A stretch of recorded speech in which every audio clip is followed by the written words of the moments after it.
جی میرا سوال ہے جی، یہ جارجین کیلنڈر کے سسٹم سے ریلیٹڈ، اس میں جو منتھس کے نام ہیں یہ زیادہ تر نام جو ہے وہ رومن اور گریکس گاڈز اور گاڈسز وغیرہ پہ رکھے ہوئے ہیں، اور اسی طرح جو ویک ڈیز کے نام ہیں جیسے منڈے، تھرسڈے، فرائیڈے، یہ بھی رومن، گریکس اور وائکنگز گاڈ اور گاڈسز پہ رکھیں گے، اور اس طرح پلانٹس کے نام وغیرہ بھی۔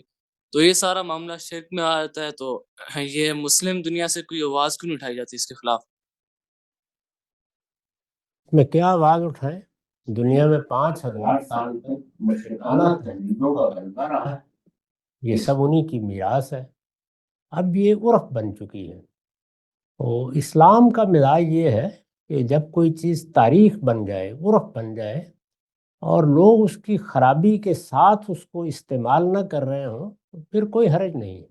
اب کسی کو خیال بھی نہیں ہوتا کہ یہ دیوی دیوتاؤں کے نام ہیں یا ان کی یہ مشرکانہ تہذیبی تاریخ ہے۔ یہ چیزیں اب ماضی کا حصہ بن گئیں، اور میں آپ سے بھی عرض کرتا ہوں کہ دنیا ان ناموں کو تو تبدیل نہیں کرے گی، لیکن آپ ان کو پڑھ پڑھ کے اپنے آپ کو پریشان کرتے رہیں گے۔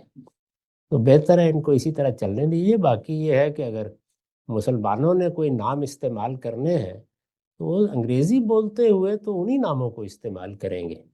ان کے اپنے نام موجود ہیں، جیسے کہ عربی میں ہے، فارسی میں ہے، ہمارے ہاں ہندی میں ہے۔ تو ہم جب اپنے طور پر اپنے لوگوں سے بات کر رہے ہوتے ہیں تو وہی نام استعمال کرتے ہیں۔